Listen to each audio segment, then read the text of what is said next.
NTN Televisión, lo que tienes que ver.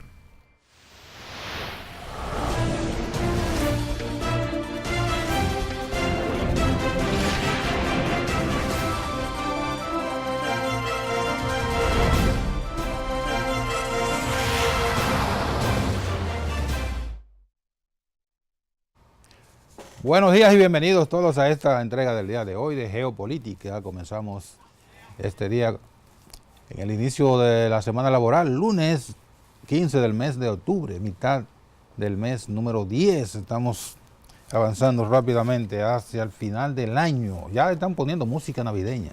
¡Qué barbaridad! La música navideña, bueno, la misma música de todos los tiempos. No hay ningún tema nuevo de Navidad. Todos los mismos temas, pero ya estamos en Navidad. Bueno, recordamos que además está el audio en tiempo real en Samantha Radio Online, que se repite a las 11 de la noche. Y también una información de que ya en televisión entró al sistema de cable de Win Telecom, está en el canal 10, me informó el colega y hermano Dani Alcántara, que es ya en el canal 10, también está en el sistema de Win Telecom.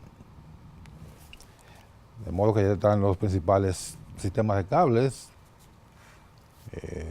Altiz, Aster, Win y Claro.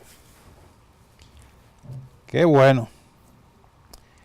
Vamos a ver cómo están las condiciones del tiempo para este inicio de semana laboral. El día de ayer estuvo bastante activo todo el día, lluvia, medio nublado en gran parte del país y con precipitaciones importantes en algunas zonas. Aquí en la capital no se vio prácticamente el sol en el día de ayer.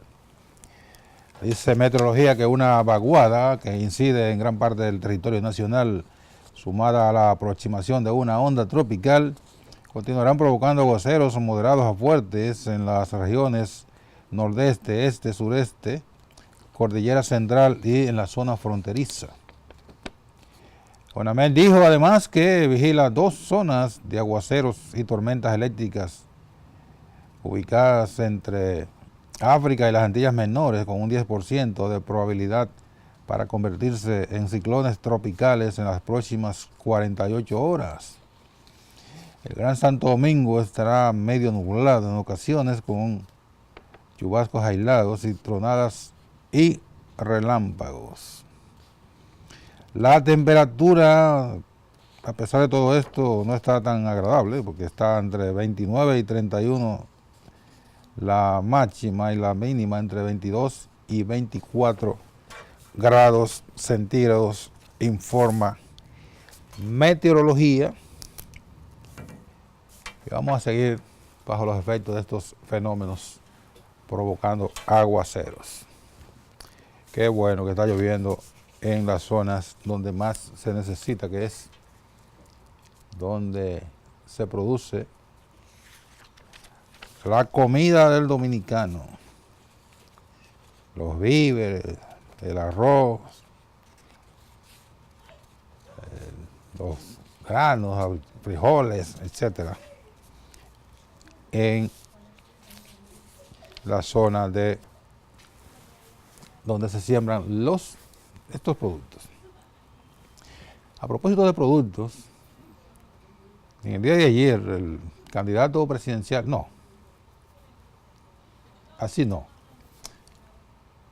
el precandidato presidencial del Partido Revolucionario Moderno, Luis Abinader,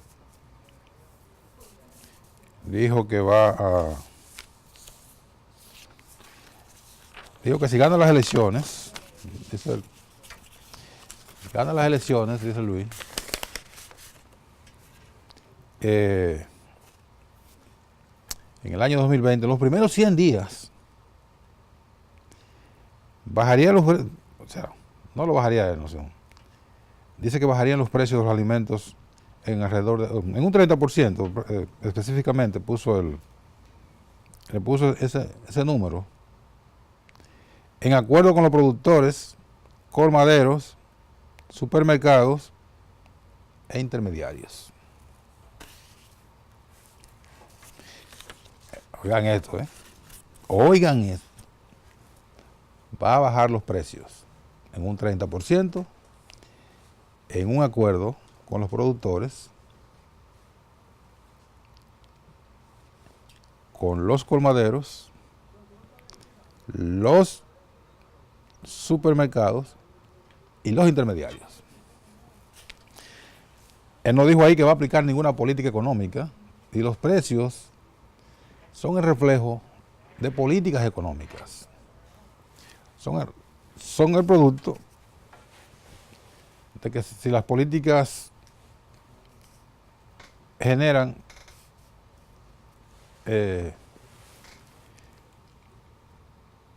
inestabilidad, se producen concomitantemente un aumento de los precios. Hay políticas monetarias que ponen a circular dinero en exceso. Mucha gente tiene mucho dinero en la mano, pero no se da cuenta que tiene mucho dinero, pero va a comprar pocas cosas con ese mucho dinero. Y eso es cuando hay exceso de liquidez, eso es técnicamente la liquidez. Cuando hay mucho dinero en la calle, ese dinero va inmediatamente a ir a comprar cosas. Se llama demanda.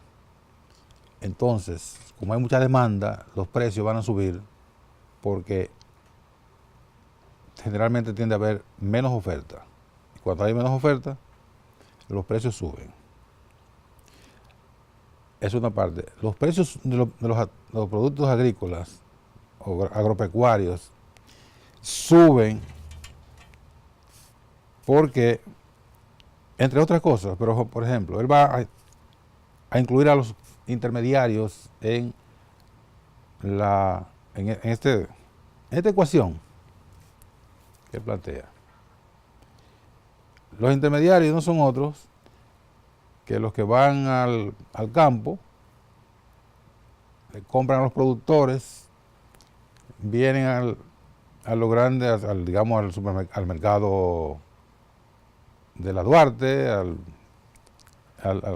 la feria ganadera, al Mercado Santo Domingo, en donde quiera que hay esas grandes transacciones comerciales, o sea que hay mucha actividad. Los productores no llegan directamente a esos lugares. Vamos a sacar la feria ganadera porque ahí me parece que hay alguna idea de que los productores vengan ahí, pero hay problemas, eso nunca ha sido así. Cuando los intermediarios van a la finca, vamos a poner un producto, y compran el arroz a razón de 15 pesos a los productores, y vienen aquí y se lo venden a los supermercados o a los colmaderos o en el mercado nuevo, etcétera, a 20 pesos, hay 5 pesos que es el margen que ellos tienen para ganar. Porque ellos tienen que pagar, o tienen su propio vehículo y pagan combustible, depreciación del vehículo, le pagan un chofer, vienen a un lugar y almacenan el producto. Hay muchos componentes que se ajustan a ese margen es un margen ficticio que yo estoy poniendo. El margen a veces es mucho mayor. Bueno, los intermediarios operan con ese margen. Luego viene el siguiente eslabón de la cadena comercial. Digamos el supermercado, que tiene una infraestructura, que paga energía eléctrica, que construyó edificios, que tiene un personal amplísimo, que paga impuestos, que paga energía eléctrica, todo lo que el supermercado le pone otro precio, 5 pesos más. Ese es su margen de beneficio, o su margen operativo, eso no es beneficio, su margen operativo para cubrir esto que yo acabo de decir, toda esa esa cadena de gastos que implican mantener un supermercado. El colmadero le compra a un mayorista que también le suple el intermediario que le fue a la finca y le compró el saco de arroz al productor, y el mayorista también tiene un margen de beneficio.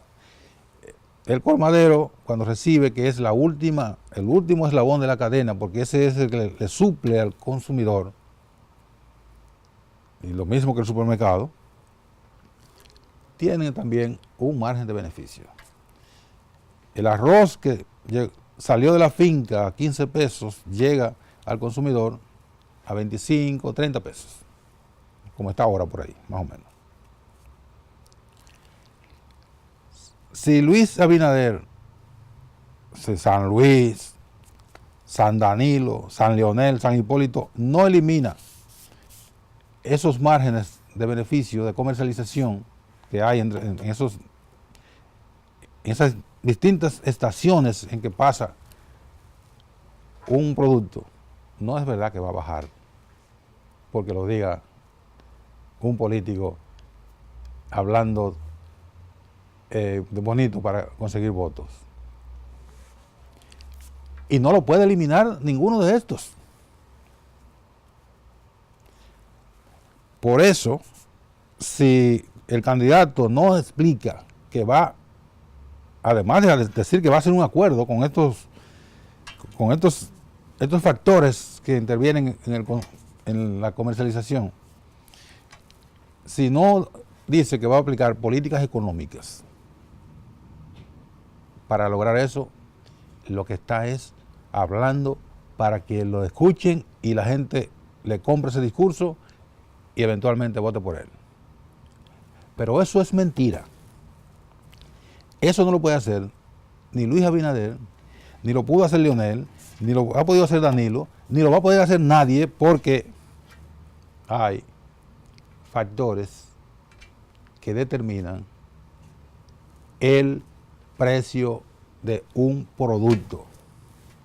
En este caso un producto o productos. También de los servicios.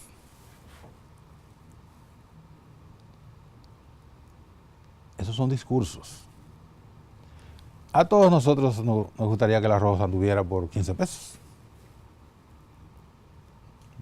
15, 20 pesos menos. 15 pesos. ¿A quién no? Y que la carne de cerdo, en vez de andar ahora mismo el filete de cerdo en 130 pesos, todo el mundo quisiera que tuviera que costara 60 pesos. Y que la carne de res, la gente que come vaca, yo no como vaca. Muy ocasionalmente, que en vez de estar a 200 pesos, se pudiera comprar a 100 pesos. Y así por el estilo. Todos los productos agropecuarios, pollo, cerdo, res, todo lo que uno come aquí en este país. Uno quisiera que tuviera mucho más bajo de lo que están. Pero eso no es posible. Luis Abinader, que además de que tiene experiencia, es economista, y un economista no debe hablar esas tonterías, porque sabe que los precios no se manejan ni por decreto, ni mediante acuerdo, ni nada de esa tontería. La ley fundamental de la economía, ¿sabe cuál es? Oferta y demanda. Esa es la ley fundamental. Todo lo demás son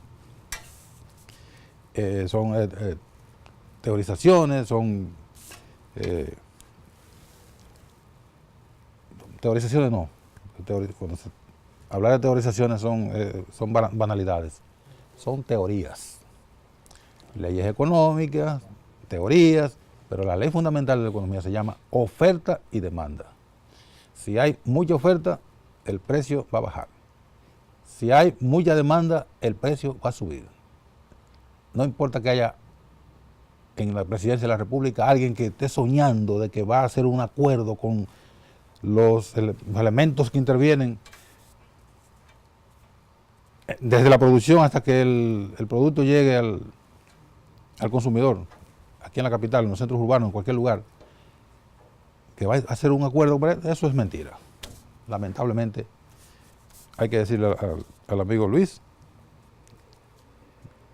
que no haga ese tipo de cosas, porque sabe que no lo va a poder cumplir.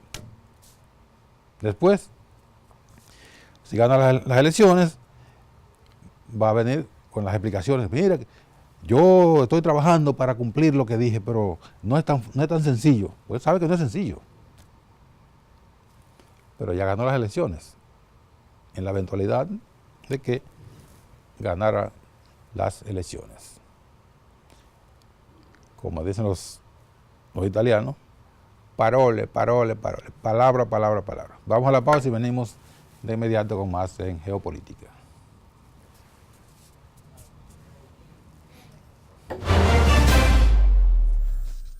EN Televisión, lo que tienes que ver. EN Televisión, lo que tienes que ver.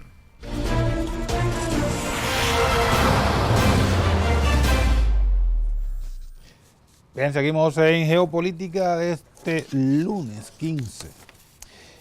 Bueno, la capital de la República, imagino que también otras ciudades, pero particularmente aquí en la capital, amaneció en el día de hoy con un movimiento visible de tropas de las Fuerzas Armadas que pusieron en operación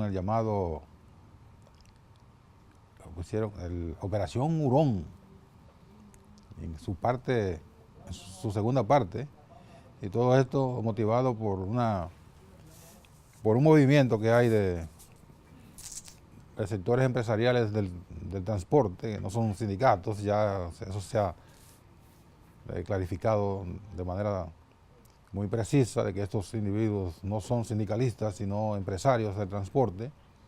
Entonces hay un movimiento para llamar a paralización no solo del transporte, sino de otras actividades en los próximos días. Entonces, las Fuerzas Armadas pusieron en movimiento esa operación que ya la habían implementado hace 2 semanas con movimientos de tropas, elementos del ejército y de otros institutos como Fuerza Aérea y Marina, además de la policía, ocupando de manera visible las principales esquinas, con actitud de vigilancia para la preservación de la paz en la República Dominicana. Estos movimientos de sindicatos o de empresas de transporte tienen la demanda fundamental es que se produzca una reducción de los precios de los combustibles, que se revise la ley de hidrocarburos, que es la que fija los precios de manera semanal. Entonces, que ellos no plantean cuál sería el mecanismo a seguir para la fijación de los precios, sino que se produzca de entrada una reducción de 40 pesos al precio del galón. Como dijimos ahorita con los precios de los productos alimenticios, ¿a quién no le gustaría, todo el que tiene un vehículo que va a las estaciones de combustible, a quién no le gustaría, digamos, que esta semana se produjera una reducción de 40 pesos en el galón? Pero eso es tirándole piedras a la luna. Eso es planteando cuestiones que son sencillamente imposibles de realizar. ¿Por qué? Porque los precios de los combustibles tienen un componente muy elevado, por cierto, de impuestos, y esos impuestos ya están cuantificados, proyectados, de cuánto le va a ingresar al Estado por vía del cobro de esos impuestos para el presupuesto que está en ejecución. Como la República Dominicana tiene, que puede variar en 1.500.000 barriles, pero tiene un nivel de consumo más o menos estabilizados la cantidad de barriles de combustible que se consumen. Entonces en enero no, ahora cuando ya se hizo el presupuesto, que están discutiendo las cámaras legislativas, que va a entrar en vigencia el 1 de enero, el día de Año Nuevo, y ya se sabe, o sea, hace una proyección más o menos aproximada, es un presupuesto, pero ya se sabe que el próximo año en el país se van a consumir, digamos, 2 millones de barriles de petróleo. Es un número ficticio. Y que esos 2 millones van a generar, por vía de impuestos, digamos, 40 millones de pesos. Número ficticio también. Porque la variación es muy mínima. La fluctuación o puede aumentar o puede bajar. Si bajan los precios del combustible, del petróleo, bajan los precios internos, entonces el componente de impuestos también se mueve en la misma proporción. Pero hay más o menos un monto aproximado que el Estado va a percibir. Si en medio de en ese lapso, digamos, ahora el Estado, ya estamos en octubre, estamos terminando ya estamos en el último trimestre del año. Si mañana el gobierno dispone de una reducción de 40 pesos al precio de los combustibles, en esa misma proporción le va a afectar la proyección de presupuesto de lo que queda de este año. Entonces, ¿de dónde va el Estado a cubrir esos recursos? Tendrá que buscar préstamos, porque no puede dejar el presupuesto en el aire. Pues tiene que pagar salarios, pagar subsidios, mantener el Estado, el gobierno en operación. Por eso estos ciudadanos deben plantear cuestiones reales, cuestiones que puedan tener no solo el apoyo de toda la población, porque todo el mundo quiere que se produzca la reducción, sino que sea un asunto que se pueda conseguir de verdad, que el gobierno pueda comprometerse. Bueno, vamos a tratar de que los precios de los combustibles no sigan aumentando. Si logramos que por lo menos se mantengan los precios como están, no siguen aumentando, lo han estado congelando en las últimas semanas, puede haber un alivio. Pero el gobierno no tiene mayores sacrificios para financiar su presupuesto en lo que queda de año. Pero plantear una huelga en función de que hay la necesidad de reducir los precios de los combustibles y además poner esos precios, esa reducción en un monto tan elevado, eso es una auténtica pérdida de tiempo, porque el gobierno no lo va a hacer. Aunque quisiera, no puede hacerlo. Planteen cosas reales para que la población pueda apoyarles de manera sincera, porque se está viendo que quieren algo que es real y no un gadejo, no la intención de alborotar el ambiente nacional, no la intención de provocar problemas, no la intención de tomar eso como un ingrediente, que detrás de todo esto lo que hay son intenciones, y alguna vez políticas, y en otras para buscar ventajas de las que suele soltar el gobierno cuando se ve presionado por estos sindicatos. Así que en cualquier momento, mañana, pasado mañana, puede haber otro paro sorpresa, de los famosos paros sorpresa, de los cuales es ya un especialista el señor Juan Uvieres, que no es sindicalista nada, sino un empresario de transporte, que tiene una legión de tontos útiles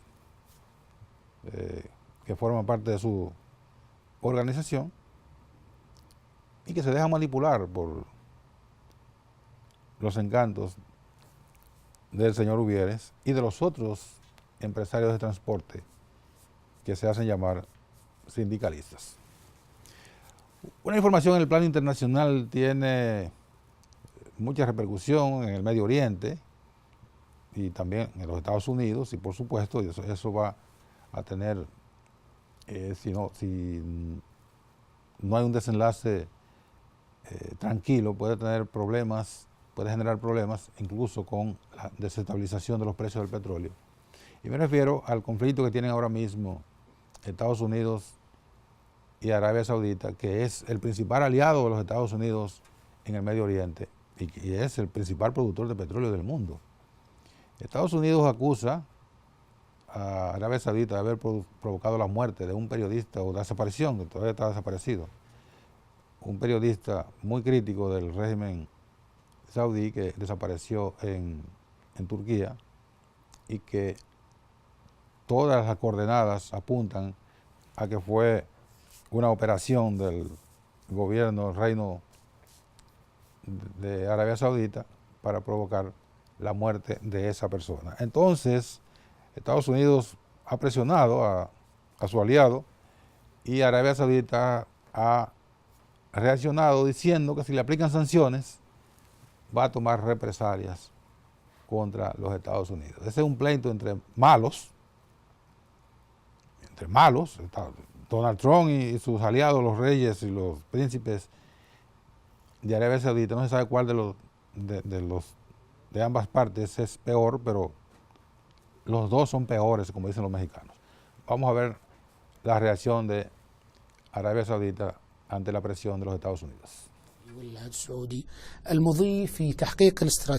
Uno de los hombres cercanos al príncipe saudí Mohammed bin Salman, Turki al-Dahil, ha dicho en un artículo publicado por Al Arabiya que sancionar a Arabia Saudí tal y como ha prometido Washington sería una puñalada a la propia economía e incluso la política regional de Estados Unidos. Si Arabia Saudí no extrae sus 7,5 millones de barriles diarios, nadie debería descartar que el precio suba a $100 o $200. El barril de petróleo puede ser valorizado en una moneda diferente, el yuan chino quizás en lugar del dólar. Rusia y China están listos para satisfacer las necesidades militares de Riad. Sería el final de las inversiones de Riad en Estados Unidos, que alcanzan los 800.000 millones. Además del espectro económico, Riad asegura que si es sancionado, se alejaría irremediablemente de Estados Unidos para acercarse a otras potencias que podrían ser Rusia, China y hasta Irán. Sin embargo, la señal que llega desde Estados Unidos no se ha distorsionado por las amenazas. Si se demuestra que esto es cierto, habrá una respuesta del Congreso. Va a ser casi unánime, va a ser rápida y va a llegar bastante lejos. Y eso podría incluir la venta de armas, pero también podría incluir un montón de otras cosas. Para este senador republicano, la credibilidad moral de Estados Unidos está en juego en este caso y no se puede quedar atrás cuando sus aliados de todo el mundo exigen respuestas a Arabia Saudí. Lo que sucede de ahora en adelante se debe mucho a Arabia Saudí. Lo que deben hacer es cooperar plenamente en la investigación que los turcos nos piden. Si, como dicen, este terrible asesinato no ocurrió, ¿dónde está Jamal Khashoggi? Esto es lo que el mundo quiere saber. Sin embargo, John Brennan, ex jefe de la inteligencia de Estados Unidos, cree que el destino fatal de Khashoggi es resultado directo de las políticas y retóricas erróneas del presidente Donald Trump. Creo que Donald Trump se está aliando con los líderes autoritarios de todo el mundo, Kim Jong-un, Duterte y otros. Trump condena a la prensa que lo critica, la deshonestidad continua de Donald Trump y la negación de la realidad, incluso cuando todos los hechos apuntan en su contra. Creo que eso ha alentado a Mohammed bin Salman a seguir este camino. Estados Unidos y otros aliados de Arabia Saudí han alzado la voz, pero en realidad se espera una ruptura solo por los valores humanos. La experiencia de los atentados del 11 de septiembre de 2001 muestra otra cosa. Silvia Calderón con información de Ali Chizacian, Hispan TV Noticias.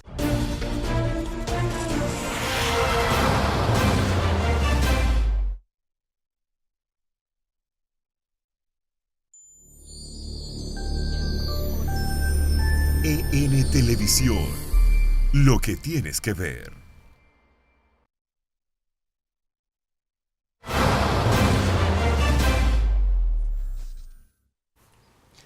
Seguimos en geopolítica de este lunes. En Brasil sabemos que anda muy atareado para la segunda vuelta del próximo 28 de este mes, domingo 28 de este mes de octubre, la segunda vuelta entre el derechista o ultraderechista Jair Bolsonaro y el candidato del Partido de los Trabajadores, Fernando Haddad, que ha recibido el apoyo de una parte importante de los sectores progresistas y democráticos de Brasil, pero que aún así, todavía a pesar de esos apoyos, ha tenido, las encuestas proyectan una victoria de ese funesto candidato que de ganar la presidencia de Brasil. Mucha gente teme que pudiera intentar ciertas maniobras antidemocráticas, siguiendo la tónica de otros candidatos que han obtenido el triunfo en países como Estados Unidos, en el caso de Donald Trump, por ejemplo, que es un recalcitrante y que además lo proclama, y otros lugares. Entonces, el candidato del Partido de los Trabajadores ofreció unas declaraciones en las cuales lamenta que el expresidente Fernando Henrique Cardoso, que fue un artífice importante en la recuperación de la democracia brasileña luego de una dictadura de más de 20 años, se declarara independiente o neutral en esta segunda vuelta, cuando debió apoyar a los sectores democráticos, a los cuales él siempre representó, frente a la amenaza que representa a este individuo que tiene una configuración fascista ya muy evidente, y además él lo proclama, que maten a los delincuentes, que todo el mundo tenga un arma para defenderse, que las mujeres no tienen ningún derecho, deben estar en la cocina, y cosas así del siglo XVIII. Vamos a ver lo que dijo entonces el candidato del Partido de los Trabajadores. Jair Bolsonaro fomenta la violencia y la cultura de la violación. Así lo denunció el candidato izquierdista a la presidencia de Brasil, Fernando Haddad, en una entrevista exclusiva con la AFP a 2 semanas del balotaje del 28 de octubre. Imagine a una persona que tiene como héroe a uno de los mayores torturadores del continente. Esa persona lidera las encuestas, pero va a perder. Bolsonaro, un ex capitán del ejército de 63 años, obtuvo 46% de los votos en la primera vuelta frente a 29% de Haddad del Partido de los Trabajadores. Entre sus propuestas está la liberalización del porte de armas para combatir la criminalidad, uno de los temas más sensibles de la campaña. Nadie apoya a los bandidos, pero las propuestas de Bolsonaro son poquísimas, inclusive en el área en la cual se dice especialista. No resolverán el problema. Armar a la población no resolverá nada. La seguridad pública es un servicio que tiene que ser prestado por el Estado, y si no lo presta correctamente, hay que adecuarlo. E se o Estado não está prestando o serviço corretamente, nós temos que adequar o serviço. El PT, que gobernó a Brasil de 2003 a 2016, es uno de los partidos más golpeados por la investigación Lava Jato, que descubrió una enorme red de sobornos centrada en la estatal Petrobras. La candidatura original, la del expresidente Luis Inácio Lula da Silva, fue impugnada por su condena de 12 años y un mes de cárcel por corrupción pasiva y lavado de dinero. Olha, a corrupção é uma coisa intolerável. La corrupción es algo intolerable y si pregunta cuál fue el gobierno que más equipó al Estado para combatir la corrupción, fue el nuestro. Nuestro gobierno no escondió nada debajo del tapete y obviamente lo que la gente vio fuera del tapete no es algo agradable, pero aquello fue combatido con una legislación que nosotros aprobamos. Mas aquilo foi combatido com a legislação que nós aprovamos. El exalcalde de Sao Paulo y profesor de Ciencias Políticas y de Gestión Pública confía en dar la sorpresa. Las encuestas dan una amplia ventaja a su rival, con 58% de las intenciones de voto contra el 42% para Haddad. Bueno, es un asunto bastante complicado para el Partido de los Trabajadores, su candidato y los sectores democráticos de Brasil. Si no hay una sorpresa, este individuo, con esas ideas tan trasnochadas, con esas ideas tan nazi, fascista, ideas trogloditas en sentido general, pudiera ganar las próximas elecciones en Brasil. Bueno, hablando de candidato, ayer el aspirante a la presidencia por el PLD, Temístocles Montaz, lanzó su precandidatura, presentó su proyecto durante un acto bastante concurrido en el Palacio de los Deportes, aquí en la capital, en el cual dijo que es evidente que el Partido de la Liberación Dominicana está afectado por una división. Él se presentó como el candidato idóneo para unificar a todos los PLDistas. Dice que el PLD tendrá que adecuar su situación a lo que es el pedido de todos los sectores, que ese partido vaya unido a las próximas elecciones. Él no cree que el presidente Danilo Medina vaya a optar por la reelección, pero tampoco cree que el presidente Fernández sea la mejor opción para el PLD en estos momentos. Entonces la opción es él mismo, descartando a los otros, y se coloca él como la opción para garantizar la unidad del PLD en las próximas elecciones. De modo que otro precandidato ya formalizado en el PLD, ya tenemos entonces a Francisco Domínguez Brito, Reinaldo Pared, Carlos Amarante Banet, y de manera formal, a partir de ayer, el proyecto de Temístocles Montaz y Domínguez. Faltan todavía precandidatos que se van a lanzar. Eventualmente el actual ministro de Educación está dorando su proyecto, está madurándolo y en cualquier momento pudiera también lanzar esas aspiraciones. Si es mejor así, que haya muchas opciones en el PLD para que se puedan debatir las ideas. Gracias por su atención este día. Mañana, Dios mediante, a las 11 de la mañana, aquí de nuevo para otra jornada de geopolítica. Gracias y sigan ahora con EN Meridiano.